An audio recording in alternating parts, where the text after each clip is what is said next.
Estás escuchando Milenio 3 por Aluka Nanica. Buenas madrugadas, queridos amigos. A veces recibimos correo postal, no solo de tecnología de última generación vive el hombre, y a veces recibimos cartas, muchísimas, que nos inquietan, nos cuentan casos interesantísimos, nos llevan a esas historias ancestrales de la España auténticamente misteriosa. Me gustaría empezar este programa, que siempre es una sorpresa, con la historia que un amigo nos trae de puño y letra desde el Santo Reino de Jaén. Escucháis el papel que tengo aquí, siempre los documentos ante el micro. No voy a leer, simplemente voy a resumir. Sin duda lo haré peor que él en su maravilloso escrito, pero con la premura que da la radio os intentaré transmitir lo que el bueno de Francisco Lomas, desde Noalejo, Jaén, nos escribía. Una de esas historias, que es lo más importante, que se transmiten de generación en generación, en este caso 3 generaciones, como un gran secreto que ha decidido contarnos, un secreto lleno de misterios, fascinante y quizás terrorífico. Ocurrió en una pedanía muy cerquita de ese pueblo de Jaén, conocida como Los Nevazos. Los protagonistas, los bisabuelos de Francisco Lomas. El año 1905.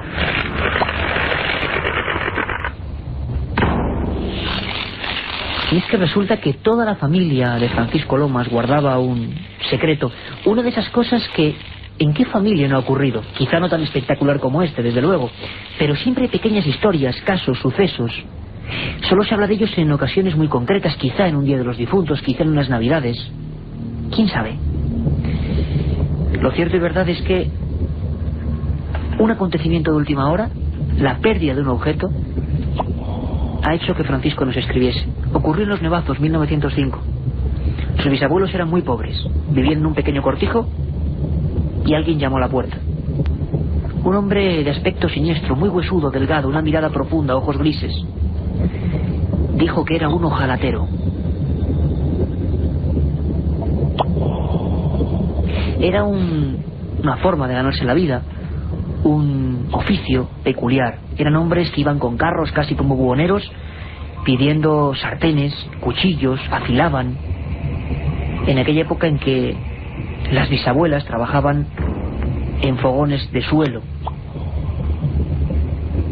Este hombre dijo que si tenían algo para arreglar, y le vieron en tan calamitoso estado, tan lleno de polvo, las greñas sucias pegadas a la cara, la barba lacia, parecía haber pasado mucha hambre, que cogieron, casi por hacerle un favor, una vieja sartén que tenía la base picada para que ese hombre la arreglase. Mientras tanto, el bisabuelo de Francisco Lomas, siempre según testimonio de su abuela y de su madre, Francisco tiene 42 años ya, mientras tanto le ofrecieron un poco de pan, un poco de queso, y este hombre lo agradeció. Y de repente empezó a hacer algo inaudito, un fenómeno que aquellos bisabuelos, 1905, nunca pudieron olvidar.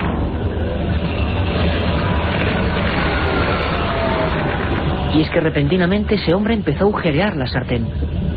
En toda la parte, en toda la base, como hemos dicho, de esa sartén negruzca, empezó a hacer agujeros. Por supuesto, la bisabuela se quedó muy sorprendida, casi gritando, le dijo a su compañero qué estaba ocurriendo, cómo ese hombre está haciendo eso, está rompiendo la sartén en vez de arreglarla.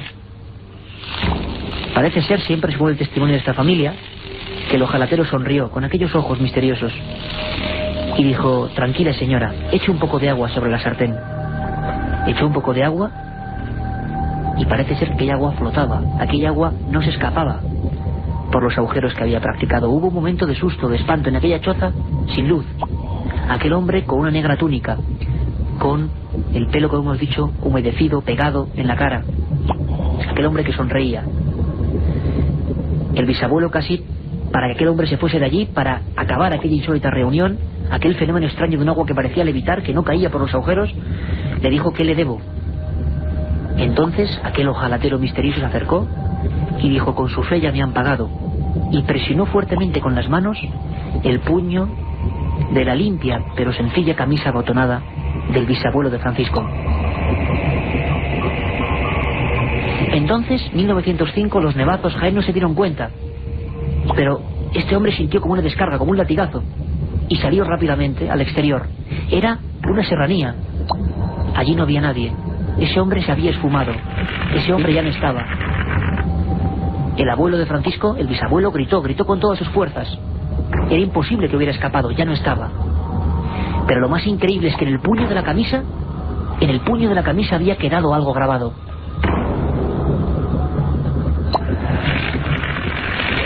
Y esa camisa pasó de generación en generación. Esa camisa quedó como una reliquia, y el día en que el bisabuelo de Francisco murió, se la echaron a la tumba.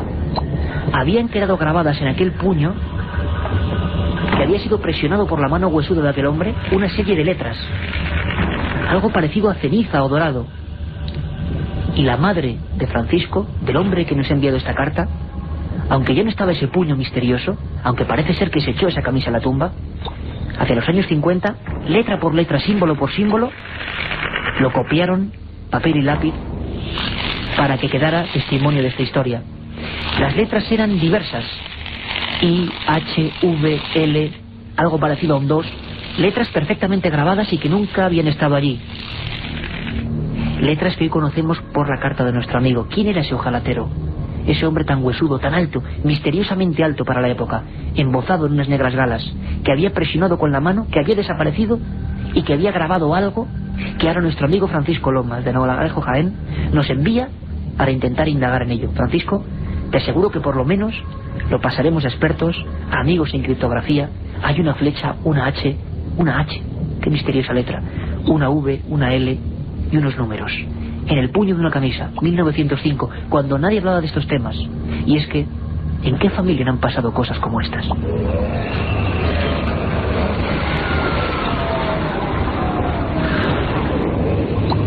La otra realidad, Milenio 3, en la cadena SER.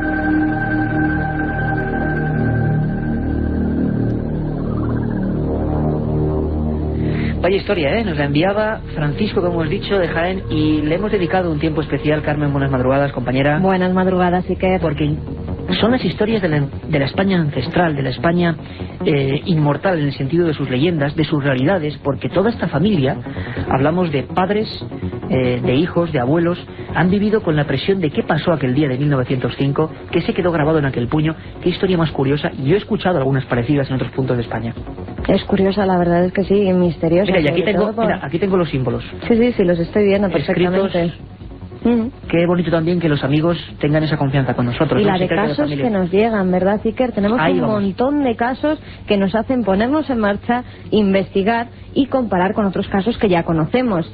Hemos rescatado, como siempre hacemos a esta hora de la madrugada, los 10 SMS pues que elegimos entre todos los que nos mandasteis el viernes. Ya sabéis que tocamos el tema de caníbales.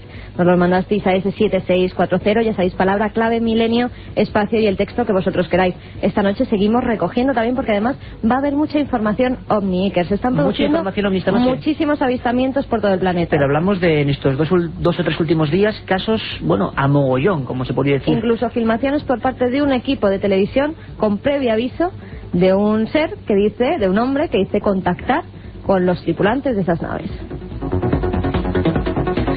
7640, palabra milenio. Estamos recibiendo ya vuestros mensajes de este tema. Tenéis historias como estas. Estamos preparando ya el programa especial de visitantes de dormitorio y vamos a llamaros a algunos de los que nos escribisteis contando vuestros casos. Y por supuesto, si alguien tiene historias como estas, historias de familia, historias de la antigüedad, a mí me encantan, año 1905, cuando nadie hablaba de espectros, ni de historias extrañas, ni de enviados.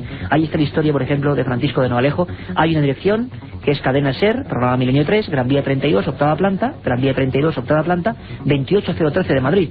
También decir que tenemos todo tipo de audiencia, gente también muy mayor pero joven de espíritu, luego hablaremos de ellos, Carmen, qué cantidad de amigos, que nos escribáis también, por supuesto, cartas. Y otra vía de contacto a través del email milenio3 con número @cadenaser.com. Bueno, pues ahora vamos a ir con... Tenemos un montón de información esta noche. Hemos querido dedicar pues esa especie de minutos, no de terror, sino de fascinación en torno a historias que a mí me han llamado mucho la atención, como esta que nos ha llegado esta semana. Qué bonita historia familiar. Y tenemos, por supuesto, ya 7640 palabra milenio, porque hay un premio muy especial. Tengo en la mano 7 libros. Menudas joyas, ¿eh? Bueno, Lovecraft, que fue el padre del misterio realmente, de la narración misteriosa, y tenemos, gracias a la cortesía de Editorial Edad, 7 libros de Lovecraft, cada uno de ellos distinto. Son los 7 primeros libros de la gran colección Lovecraft, de verdad, impresionante. Mira, tenemos aquí El llamado de Cthulhu, Dagon, sobre hombres peces, La tumba, ni más ni menos, El caos reptante, sobre una serie de criaturas, el clérigo maligno, esos son tus temas, Carmen, en la portada una cruz invertida, historias de clérigos malignos, el caso de Charles Dexter, o Sordo, mudo y ciego. Son 7 de las grandes joyas del mayor creador del terror, basado muchas veces en hechos reales, Lovecraft. Bueno, pues 7 ganadores. A esos 7 amigos que nos escriban al 7640. Y vamos con las preguntas que nos hacían el viernes. Venga, muy rápido, Carmen, porque muchas son del tema de Jorge canibalismo. Martín nos decía: hola, enhorabuena por el programa. Ya que habláis del gran blanco, ¿creéis en la posibilidad de que el megalodón siga habitando nuestros mares? El gran blanco, el gran tiburón blanco, y es que el viernes a la 1:30, siempre repetimos los horarios, que todavía hay muchos que parece que no lo sabéis y que nos preguntáis constantemente. Viernes a la 1:30 después del larguero, domingo de 3 a 4. Bien, a esta hora. Hablábamos del gran tiburón blanco, el megalodón carcarias, ese que podía llegar a medir 20 metros y que según muchos científicos sí que sigue ahí. Os prometemos ese programa muy prontito, Enigmas de las profundidades. El hombre lobo español, nos pregunta otro amigo, ¿mataba por hambre o por su transformación? Bueno, te doy una noticia de última hora, Carmen. Me acabo de enterar de que están rodando una película. El viernes que viene también hablaremos de otra película, Platillos volantes y suicidios ovnis en España, pero me he enterado que están rodando una coproducción española y creo que americana, una película que se llama Roma Santa, que va sobre Manuel Blanco Roma Santa, el hombre lobo gallego, el buhonero que mató a 13 personas creyéndose lobo y del que hablamos aquí. Estamos dando muchas ideas, a mucha gente. Sí, los hay que pedir de derechos. Me parece que se están apuntando a nuestros temas. Hay que pedir derechos. Mónica desde Asturias nos dice... bueno, perdona, Carmen, ¿mataba por hambre? No, parece que mataba por transformación, por locura, ¿no? Mónica desde Asturias nos dice, ¿hubo canibalismo durante la guerra civil? Bueno, pues canibalismo no lo sabemos. Lo cierto es que como estamos ya aquí todos en penumbra, yo miro de vez en cuando hacia atrás, este Estudio 1, por cierto, a las preguntas al 7640, haremos, ya os digo que sí, un programa con público aquí en Madrid, o varios programas con público, con vuestras preguntas, y que estéis aquí en esta mesa. Estamos Katia Rocha, Carlos Barroso, por supuesto nosotros dos, Carmen e Iker, pero ¿a quién se le ocurre a estas horas ponernos un aullido de lobo? Que estoy seguro que a algunos que vayan por ahí por los caminos les ha dado la sangre en las venas. Pues bueno, hoy tenemos sorpresa. Nuestro lugarteniente de lujo, por supuesto, el maestro Antonio Bravo, en la nave del misterio. La película vive en canibalismo o necesidad, nos decía José de Ontinget. No llegamos a hablar del tema, ¿verdad? Pero es una historia se realmente... basó en un hecho real. La película y el libro, ¿no? Sí, claro, las dos.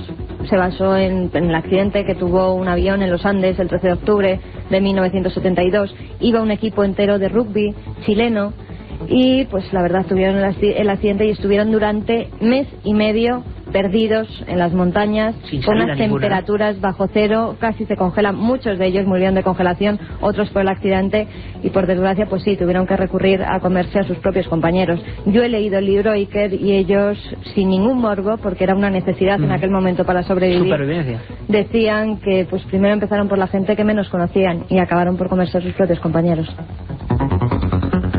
Caso de canibalismo involuntario, y lanzamos la pregunta de vosotros comeríais en caso de muerte a otro ser vivo. Yo creo que ahí ni siquiera somos conscientes, me imagino que la maquinaria del animal que llevamos dentro además la familia de la gente que murió lo entendió perfectamente porque pensó que sus hijos hubieran hecho lo mismo. Muchísimas preguntas con ese especial que hicimos de canibalismo, viajando a la civilización y a las selvas amazónicas y africanas. Cuéntanos, Carlos. Nos pregunta también otro amigo por otro tema que tocamos aquí en Milenio 3. ¿Qué pasó con el torero español de Lima y qué hacen con los órganos? Bueno, pues mira, recién ha dejado este estudio el compañero y maestro Manolo Molés y todo ese equipo de los toros. Recuerdo que Manolo nos informó en primicia de esa historia, que él sacó por supuesto en su programa y que se convirtió en un misterio. El misterio está donde menos lo esperamos. Aquel pobre hombre, aquel torero español, José Tomás Reina Rincón, que pudo ser víctima de un ritual, al final no lo hemos sabido, que pudo ser víctima del tráfico de órganos. Algo ocurrió, pero os acordáis el terrible drama, hablamos con abogados, con forenses, llegó a España y un solo detalle, porque ahora a las 3:20 es un poco crudo. Cuando abren el ataúd se dan cuenta de que ese hombre, ese torero, no tenía cerebro, tenía las páginas telefónicas en vez del cerebro, le habían quitado todos los órganos, era un pellejo, era un hombre vacío, y el enigma, como siempre, pues continúa ahí.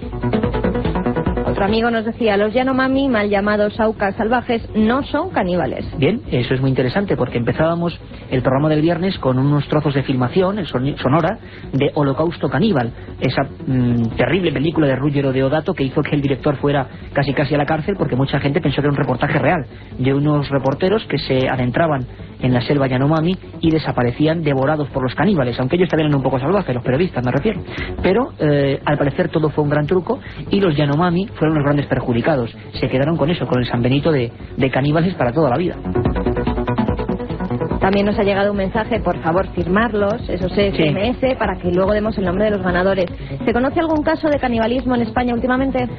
Hablamos con el más prestigioso forense español el viernes pasado, don José Antonio García Andrade, nos puso los pelos de punta como siempre, un hombre profesor de la Universidad Complutense, 4.000 autopsias a su espalda, y nos hablaba de un caso años 50-60, el hombre do Unto de Galicia, que es que habría encanado a la gente y se debía sus grasas. Impresionante. Calpe 94 nos decía, ¿podremos tener un especial de pueblos malditos? Pues muy pronto, y además en dos versiones importantes, siempre, 7640, palabra milenio, para plantearnos temas, personajes, casos, lo principal. Dos versiones, uno, pueblos donde ocurren cosas raras, y vamos a ir dentro de poco a uno, y también etnias malditas españolas. ¿Habéis oído hablar de los agotes, el pueblo maldito navarro? ¿Habéis oído hablar de los brañeros de Logrosano en Extremadura, de los nanus de Freser? Bueno, hubo etnias culturales y gentes malditas en España durante siglos, maldecidos. Les dedicaremos un programa porque es conocer nuestra historia. Hola amigos, quiero saber el caso de Tacán, de la famosa casa de La Palma en las Canarias. Besos a todos y seguid así. Pues ha habido noticias de última hora, igual adelantamos si nos da tiempo hoy o si no la próxima semana desde allí, desde Canarias, con nuestros corresponsales. La historia de Tacán es uno de los primeros casos de espiritismo en España, en una casa, lo contaremos. Y por último nos dice Javi de Zaragoza, tengo una duda respecto a Jesús. Estuvo casado con María Magdalena, tuvo un hermano gemelo, ¿fue su padre Judas de Gamala? Bueno, muchas teorías, sobre todo por la impresión de Juanjo Benítez y su reportaje en Planeta Encantado. Recordéis que la pasada Navidad, bueno, quienes nos siguieseis, porque por fortuna os incorporáis muchos, hicimos varios programas sobre Jesús, el otro Jesús, el Jesús desconocido, con teorías tan arriesgadas como la descendencia de Jesús y tantas cosas. Bueno, esta Navidad puede que volvamos con el tema y os daremos los últimos datos.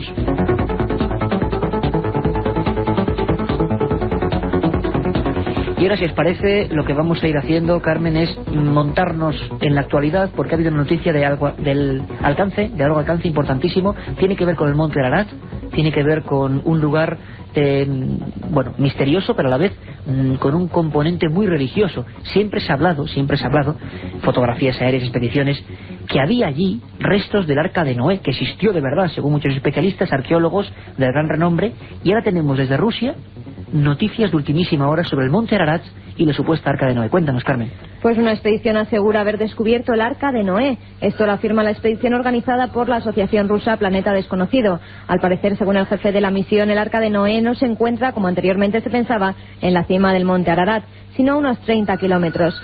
Todos los detalles nos los trae nuestro corresponsal de la cadena SER, el compañero Rodrigo Fernández. Los armenios nunca han dudado que el monte en el que quedó el Arca de Noé después del diluvio es el Ararat, como lo dice la Biblia. Y ahora una expedición dirigida por el lingüista y documentalista ruso Andrei Polyakov asegura haber demostrado que es verdad.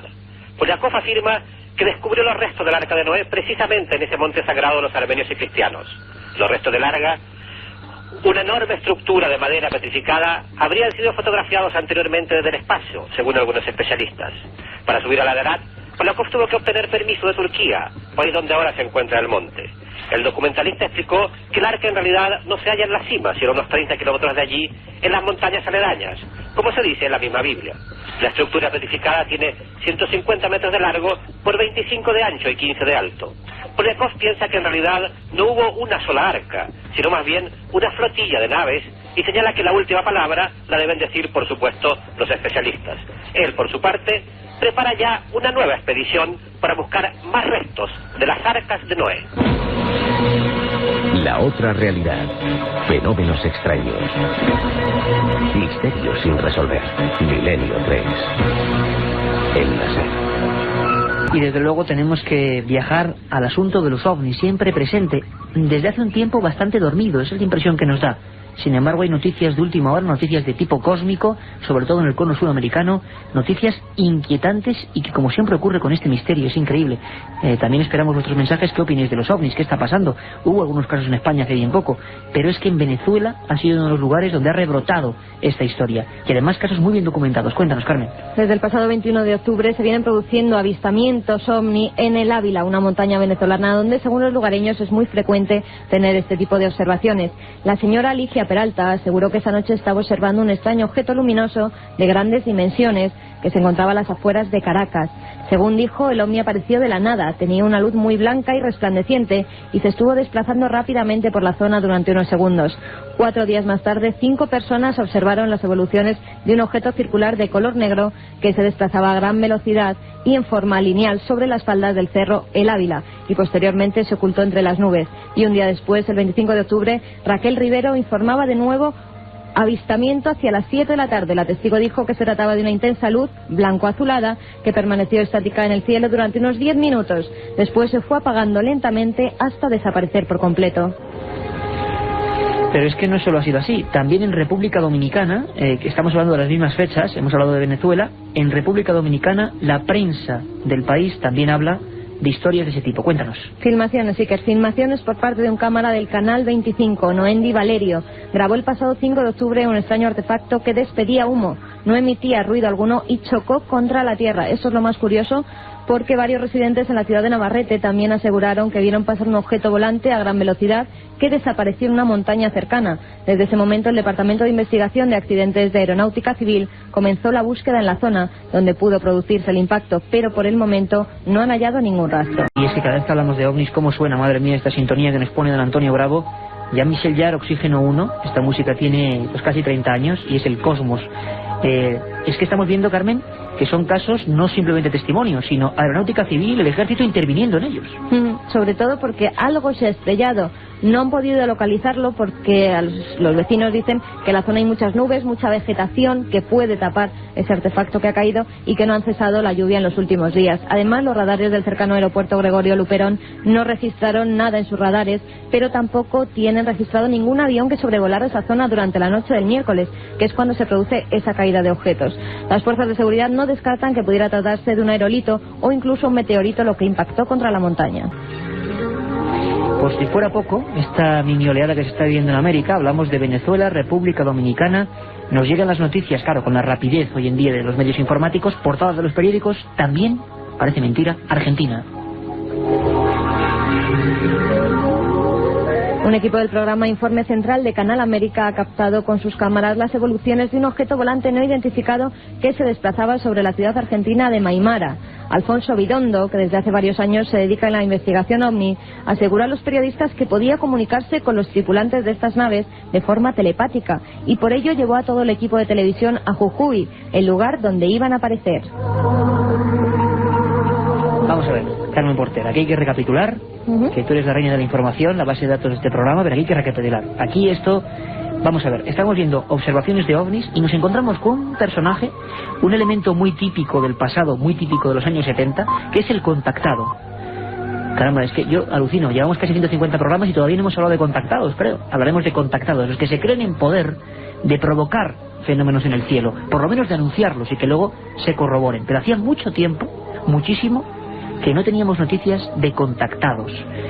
Bueno, este tal Alfonso Vidondo parece que habla con los medios y algo ocurre. Es más, los medios son incluso los que, sabiendo que se acerca a este monte, a este lugar, a Jujuy, son ellos los que le piden que, si es verdad que puede contactar con estas naves, pues que les lleven allí. Vidondo afirma que les pidieron que les llevaran a ver los ovnis para que los pudieran incluso filmar.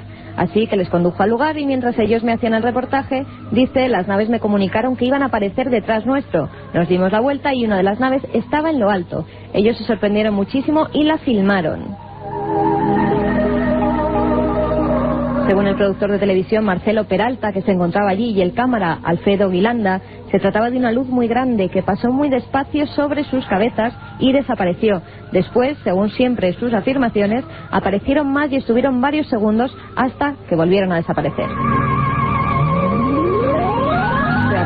El contacto en teoría se produjo, o algo vieron extraño. Yo, tú sabes bien, Carmen, que he conocido en su lugar de origen algunos de los grandes contactados, como Sisto Paz en Lima, o como alguna gente también en Argentina en el Cerro Uritorco. Yo tengo mucha desconfianza, claro, yo siempre lo digo.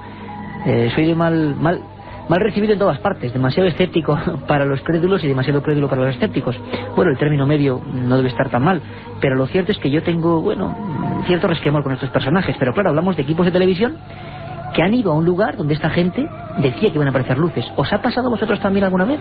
Esperamos vuestros casos. Ahora mismo recomendamos un disco y un libro para vuestra colección particular, y enseguida estamos con vuestras sugerencias, preguntas, críticas, lo que queráis. Milenio 3 en la SER. Milenio 3, con Iker Jiménez, en la cadena SER. Hora mágica, 0333, pone aquí en el reloj del estudio 1 de la cadena SER, 11 grados fuera en el exterior en la Gran Vía, y vamos a viajar. Hemos pedido, como siempre, a nuestro compañero Carlos Barroso que abra el viejo archivador, ese donde están los expedientes secretos. Hemos recibido, como hay mucha gente joven sobre todo que se va incorporando, y no sabéis cómo os lo agradecemos, muchas preguntas en torno a grandes misterios que ya hemos tocado, por ejemplo Nazca. Pero hay que a veces resumir en minuto y medio qué es Nazca, porque mucha gente todavía no lo sabe. ¿Qué ocurre hoy en Nazca? ¿Qué ha pasado? Bueno, Carlos ha abierto ese archivo y os intenta explicar con esta música maravillosa qué es eso, las pistas de Nazca.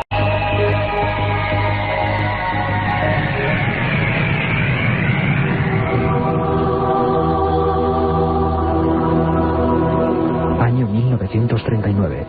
Un avión sobrevuela el centro de Perú. Sus pilotos descubren algo sorprendente.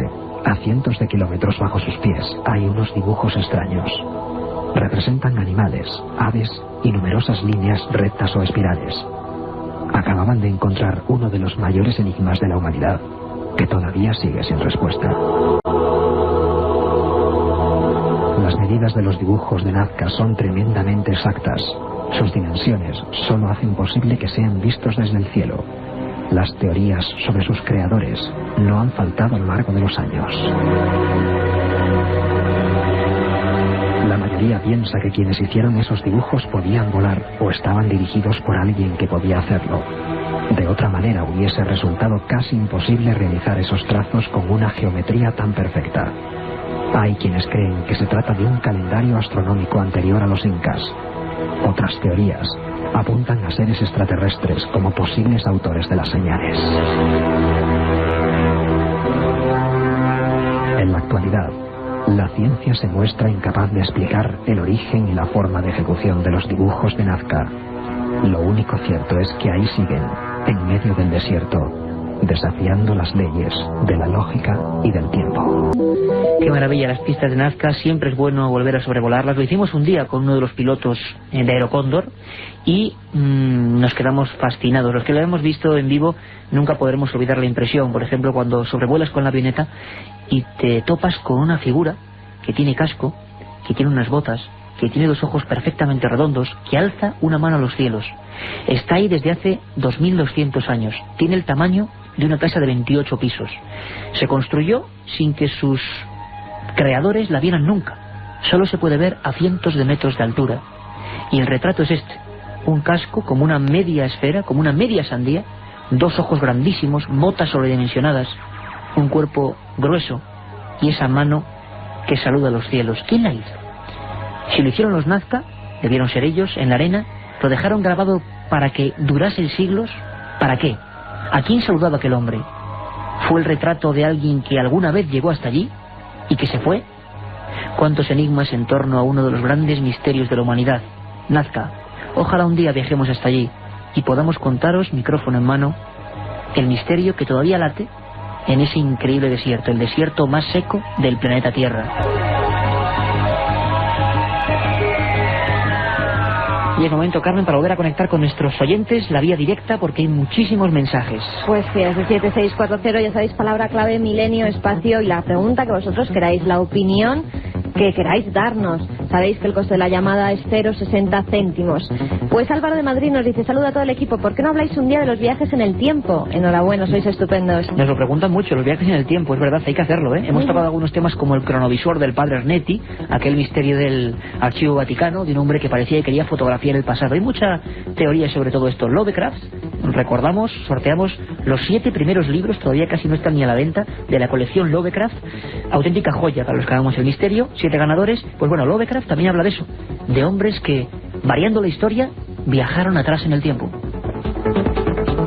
Hola, me llamo Miguel, soy de Candeleda. Ya el viernes os hice una pregunta y no fue contestada, os la recuerdo. La peli Matanza de Texas dicen que está basada en un hecho real. Bueno, pues yo eso sí que no lo sé. ¿Por qué hay diferentes teorías? Porque claro, por desgracia en Estados Unidos tienen para elegir asesinos en serie, por desgracia digo. Pero como dentro de nada en el Archivo del Misterio va a ser un libro precioso, Cine y Música Maldito, de Antonio Luis Moyano, un gran especialista, llamaremos a Antonio Luis y que nos cuente y ir preguntándole todas las dudas que tengáis sobre el cine maldito, ¿os parece?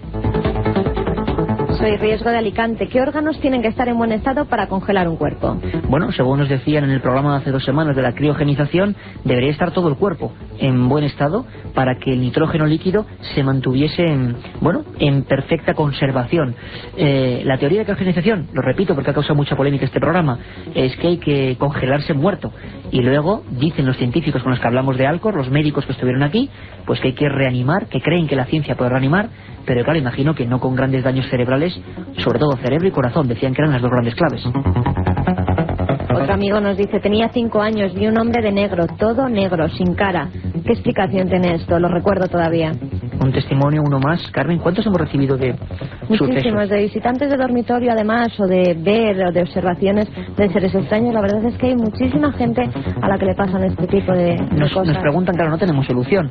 Intentaremos con especialistas en psiquiatría, con especialistas en investigación, hasta con investigadores que han vivido experiencias de este tipo, bueno, pues acercarnos. Os prometemos un programa bomba sobre el fenómeno de los que llamaron pomposamente VDD, visitantes de dormitorio, que empieza en Estados Unidos realmente, pero como todo, creo yo, viene de mucho más atrás, y en la Edad Media pues serían demonios, duendes, íncubos, súcubos, lo que fuera, y el ser humano va transformándolo.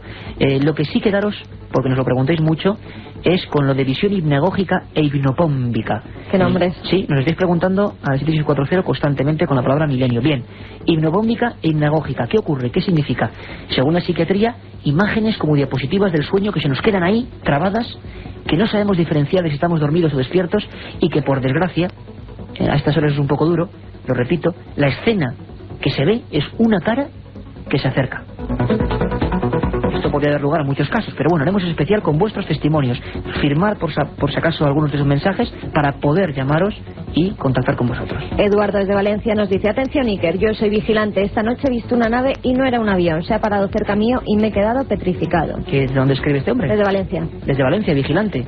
Esta noche ha visto algo extraño. Sí, una nave según él. Bueno, nave es mucho decir. No era un avión. Pero supuestamente estaba cerca, hombre, ¿no nos puede dar más información? Al parecer sí, porque dice: se ha parado cerca mío, bueno, y me he quedado petrificado. Y es un guardia de seguridad. Vigilante. Bueno, pues habría que ver si más amigos de Valencia han visto algo parecido, porque últimamente parece que los cielos andan revueltos. Marcos Villavieja nos dice: si hay tantas pruebas, ¿por qué no se le da la relevancia que merece? Me imagino que en torno al asunto OVNI. Bueno, pues porque por desgracia creo que pruebas no hay. Es decir, estadísticas, tenemos pruebas de observaciones, ya tenemos ciencia, tiene que experimentar con las cosas, no puede negarlas, tiene que experimentarlas, y de momento un OVNI no se puede experimentar. Sabemos que hay un fenómeno, lo que no sabemos es qué hay detrás del fenómeno. Yo en ningún momento en mi vida he dicho que hay extraterrestres, no lo sé. Hombre, me parece mucho desperdicio un inmenso universo infinito y que nos creamos tan increíbles como para ser los únicos, ¿no? En el fondo seguimos siendo un poco torquemadas, nos creemos los únicos, pero bueno, pruebas de laboratorio no las hay, y si las ha habido, que no lo sé, no nos lo han dicho. Manuel Alcañiz desde Teruel nos dice: ¿podíais hablar de los vampiros de energía? Un saludo. Bueno, pues eso es interesante, ¿eh? Es la gente que dicen que te chupa la energía, que estás con ellos. ¿Y no te pasa, Iker, que hay gente con la que estás y de repente te descargas, estás como si te quedaras? ¿No os ha pasado alguna vez? A mí sí, a mí hay gente, no vamos a decir quién, pero que sí que me pasa. Sí, espero que no nos pase mutuamente, porque después vamos a acabar dormidos delante del micrófono. Bueno, y después de todo esto, por supuesto, todos los temas que nos planteáis, todas las historias que nos enviáis, nunca acaban en saco roto. Leemos todos los mensajes, intentamos ponernos en contacto con muchos y surgen muchas historias. Y además, no solo con ese 7640, pues para los sorteos, para las historias, seguiremos sorteando los CDs con 130 programas de Milenio 3, que no veas el éxito que están teniendo. Y Carmen, tienes otra carta entre las manos, hoy es día de cartas, porque hay detalles que nos llegan, ¿no?, que son muy bonitos, detalles de oyentes que envían sus cartas a papel y a boli. Y bueno, queríais comentarnos algo. Julián Guillén nos escribía una carta y nos dice: señor Iker Jiménez, decirte que hace tiempo estoy escuchando Milenio 3, tengo cerca de los 80 y de noche no puedo escuchar el programa, me da miedo y no me importa decirlo, lo grabo y lo escucho al día siguiente. Cintas de hora y media tengo bastantes. ¿Los programas no los pueden poner a gusto del oyente? No sé si tendrían más aceptación durante el día. Es que de madrugada y estos ruidos tan extraños ponen nervioso a cualquiera. Bueno, por eso un gran saludo a este amigo, ¿no? Pues sí, la verdad es que sí, que nos escucha siempre de día, porque como ha dicho, le da miedo. Y que bueno, que espero que sigan con Milenio 3 por mucho tiempo, y un saludo para todo el equipo de vuestro amigo Julián Guillén. Pues Julián, un abrazo para ti, por supuesto, nos encanta tener gente tan joven de espíritu al otro lado de los micrófonos. Y ahora, si os parece, hacemos una nueva pausa, porque esta vez sí, la semana pasada no pudo ser, tenemos 2 libros esperando, 2 libros maravillosos, abrimos nuestra biblioteca. La biblioteca de Milenio 3. Qué músicas más bonitas, madre mía, como para abrir la biblioteca. Yo antes de venir estaba ahí en la biblioteca, Carmen, estaba ahí con los libros. Yo es que cuando estoy entre libros me transformo, ¿no? Creo que es como si cada uno de esos objetos de poder nos transmitiera, ¿no?, su misterio.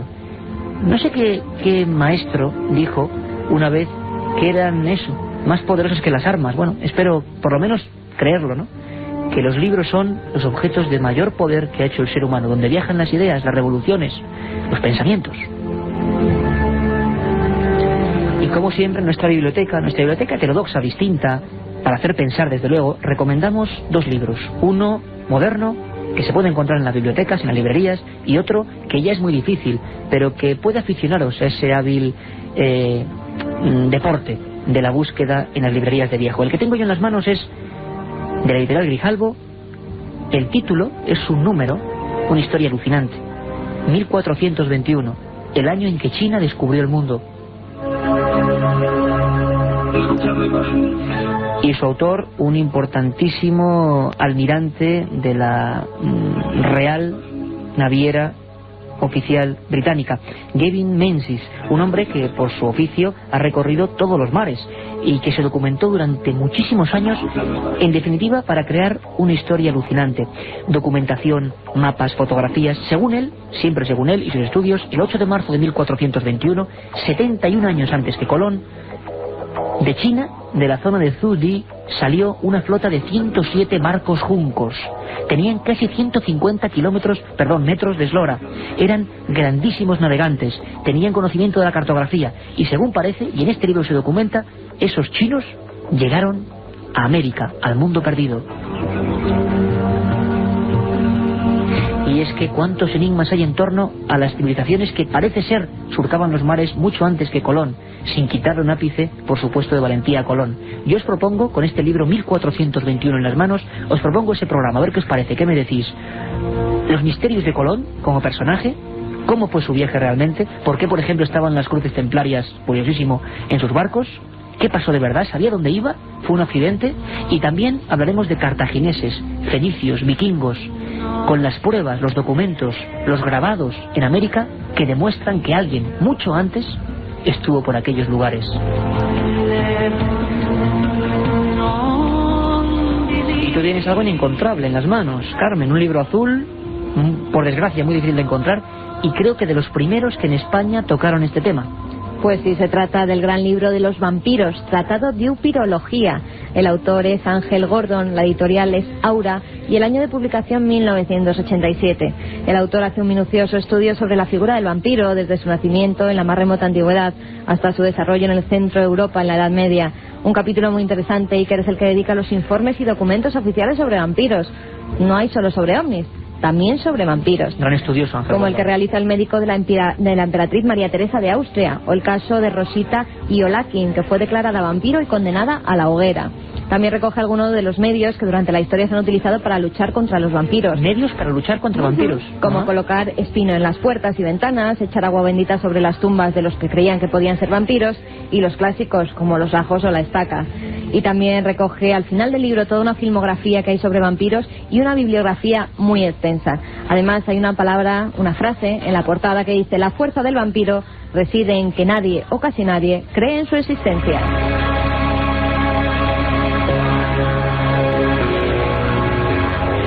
Ángel Gordon, el gran libro de los vampiros, tratado de upirología, el primero que hubo en España, temas apasionantes. Seguiremos hablando de vampiros, hablamos de Vlad Tepes como figura histórica, pero no del vampirismo, y sobre todo del miedo al vampiro en Centro Europa. Cazavampiros, gente que era desenterrada y empalada por miedo a que volvieran a la vida, algo increíble, historia pura, como eran aquellos empalados de la época de Vlad Tepes. Y como por ejemplo, el viernes pasado, un forense, el más importante de España, nos hablaba de un vampiro real, de ese hombre Dounto de Galicia. El mundo de la sangre, siempre tan unido al misterio. Es nuestra recomendación. Si lo encontráis por ahí en alguna librería de viejo, no lo dudéis, el gran libro de los vampiros. Y tampoco Gavin Menzies, Grijalvo, 1421, el año en que China descubrió el mundo. Un viaje en busca del misterio. Milenio 3, en la SER. ¿Y qué te parece, Carmen, si, ya que decía el señor Menzies, este almirante tan importante, qué documentación, qué fotografías, qué imágenes? Yo me acuerdo, ¿te acuerdas cuando estuvimos en Cartago, investigando los cartagineses? Sí. Que tenían barcos que durante siglos no se hicieron mejores barcos que esos, auténticas ciudades marinas, que inventaron lo que era el submarinismo, con vejigas de buey, se metían y apuñalaban a la gente subiendo, abordando barcos, porque podían bucear, algo increíble. Bueno, los cartagineses y en Cartago dicen teorías de que viajaron a América, y hay inscripciones en cartaginés en algunos sitios de América. Algunos hablaban, por ejemplo, recuerdo perfectamente, junto al pan de azúcar, hubo una inscripción muy polémica que decía Baal, Tirón, eran dioses maléficos, ¿no?, los que ellos imploraban en sus viajes: salvadnos, hemos llegado hasta aquí sudando, enfermos, llenos de llagas. Qué misterio de los viajes transoceánicos. ¿Qué te parece, Carmen, si conectamos con nuestro historiador preferido, Nacho Ares, su Historia Perdida, director de la revista de Arqueología? Por cierto, Esto me va a parecer escuchar a Nacho, siempre un placer. un placer, director de la revista Arqueología, y el exitazo de la Historia Perdida, muchos miles de ejemplares vendidos. ¿Cómo nos acerca esta historia? Ha nacido este libro con este programa. Ahora, dentro de nada, o ya en las tiendas, La Historia Perdida 2, de Nacho Ares. Bueno, Nacho quiere hablarnos, Carmen, de que la geología está demostrando que muchos monumentos misteriosos eran de antes de lo que pensábamos, y todo lo que eso implica. Nacho, estamos contigo. La arqueología se ha convertido en una ciencia interdisciplinar a la que aportan sus estudios multitud de especialidades. Una de las más importantes es la geología, que mediante el análisis directo de los lugares en donde se realiza la excavación, ha ofrecido datos, en muchos casos desconcertantes, sobre la datación de algunos monumentos. En los años 90, el geólogo Robert Schoch, de la Universidad de Boston, ofreció los resultados de sus últimos estudios en la Esfinge de Giza, en Egipto. La erosión que sufría este león del desierto, lejos de haberse producido gracias al viento que durante siglos ha asolado esta planicie, solamente pudo ser producto de la intensa actividad de la lluvia. Partiendo de esta base, el único momento de la historia de Egipto en el que este hecho se pudo haber producido no es el 2500 a.C., fecha en la que los egiptólogos datan este monumento, sino en algún momento desconocido, entre el año 7000 y 5000 antes de nuestra era. En México, a casi 12.500 kilómetros al oeste de la meseta de Giza, son numerosos los yacimientos que podrían ser datados en fechas anteriores a las que se cree. La pirámide mexicana más antigua es la de Cuicuilco, que según todos los arqueólogos pertenece al siglo IV antes de nuestra era. No lejos de ella existe una construcción con una extraña complejidad en su estructura interna, que pronto la convirtió en el centro de miradas de los investigadores. Al poco de comenzar las excavaciones, se descubrió un manto de lava que había tapado parcialmente la pirámide por 3 de sus costados, y algo más de 155 kilómetros cuadrados en aquella región, al sur de la Ciudad de México. Según los geólogos, la fecha más cercana en la que podrían datar la erupción del volcán no podía ser posterior al 6000 a.C. mucho antes de lo que todos habían imaginado. La Esfinge y la pirámide mexicana son solamente dos ejemplos de una larga lista de yacimientos en prácticamente todos los lugares del planeta. Tampoco ofrecen cronologías fantásticas. Solo habría que retrasar la cronología oficial en 4.000 o 5.000 años. El problema reside en llenar esos años de vacío, miles de años que asustan a cualquier arqueólogo. Milenio 3. Periodismo de lo desconocido. En la SER.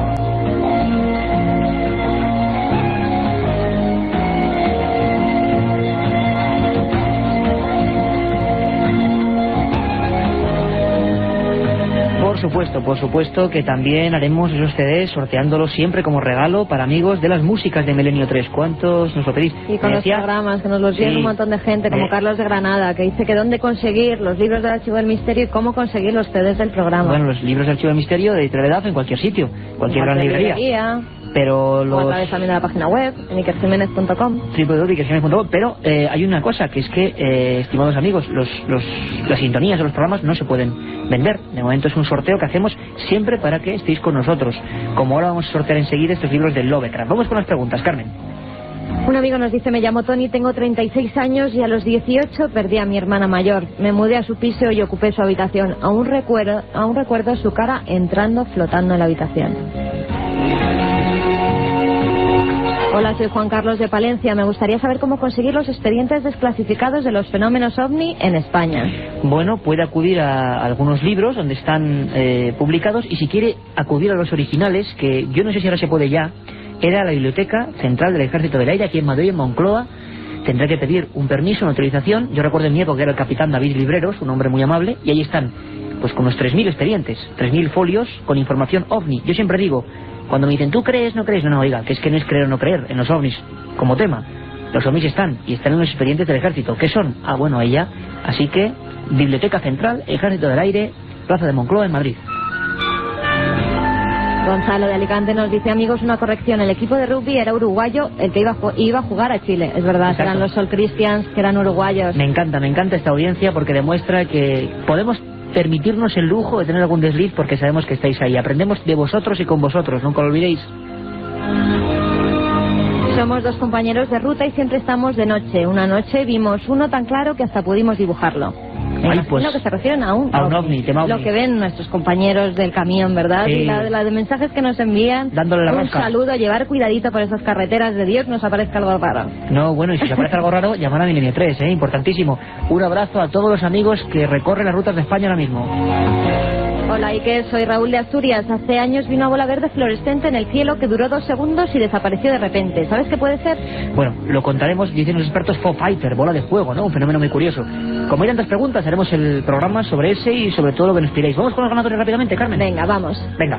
Yo he estado en el túnel... Espera. A ver, tengo en la mano la llamada de Chutlu. Ratito que quiero darlos todos. Libro 1, venga. Carlos 28 desde Valencia. Yo he estado en el túnel de la muerte y hay una inmensa paz que nunca jamás la había sentido. Me dieron a elegir y dudé. Otro programa, tendremos aquí a médicos del Hospital de Sevilla que están haciendo una investigación pionera en el mundo, es decir, en España, en Europa, en el mundo. Estaremos con ellos. Seguimos. El libro Dagon. Hola, me llamo Salva y tengo una foto donde aparece una figura, o no sé cómo llamarlo. ¿Me podéis ayudar? Gracias, sois geniales. Bueno, envíala rápidamente, milenio3@cadenaser.com. El libro La tumba de Lovecraft. Guillermo de A Coruña. Buenas noches, gracias por dedicaros al misterio y regalarnos estas noches madrugadas. Me gustaría un especial sobre sectas destructivas. Bueno, todo esto estamos viendo son ganadores, cada uno de ellos ganador. Ganador de El caos restante de Lovecraft, una obra maestra. Soy Javi de Ávila. Quería saber si en Ávila ha habido avistamientos de ovnis o se ha producido algún hecho misterioso. Hombre, el caso de Muñico de la Torre, en plena guerra civil, año 38. Un extraño avión, un día lo contaremos. En los años 90 también hubo un avistamiento, incluso con unas piedras. Dejaron unos símbolos al lado de las vías. La cañada. El clérigo maligno, Carmen, de Lovecraft. Sebas, que nos escribe desde Coria. Llevo un milenio escuchando, si nunca... y participando, y nunca me ha tocado ningún premio. ¿Cómo se llama? Sebas. Sebas de Coria, ¿ves? Hay que insistir. El clérigo maligno para ti. Soy Joaquín de Zaragoza, os escucho siempre, sois los mejores. Y tú, Carmen, estuviste genial en el Código Rojo. Siempre me saben a poco los programas. Bueno, pues tú has ganado... Aunque me digas tus piropos, juro que hay manos inocentes que sacan los de estos, ¿eh? Sí. El caso de Charles Dexter, otro de las obras mágicas, obras completas, por vez primero en España, de Lovecraft. Para ti, compañero. Y el último, Un libro de Lovecraft que se llama... El último para José de Badajoz. ¿Cómo se llama? Sordo, mudo y ciego, terrorífico, una raya manta en la portada. Pues mira, le viene al pelo porque nos dice: yo tuve una visita de dormitorio con 3 seres de 1,80 y me dijeron que volverían a hablar conmigo. ¿Qué son? Problemas, que nadie me interpreta mal, mentales. La psiquiatría nos lo contará, nos lo contarán los investigadores. Haremos ese programa. Nosotros, como siempre, somos un equipo de periodistas y nos quedamos con la información, ni opinamos ni queremos que os quedéis con ninguna verdad. La ciencia estará aquí y la investigación misteriosa también, y vosotros sacaréis toda la información. De momento nos escuchamos el próximo viernes, ¿no, Carmen? Claro que sí, el próximo viernes a la 1:30 estaremos aquí de nuevo con todos vosotros. Con un tema sensacional, los españoles que se dejaron la vía, se suicidaron por el tema OVNI en España, en los 70 en Cataluña. Y esa película, Los platillos volantes. Bueno, nos escuchamos, un abrazo.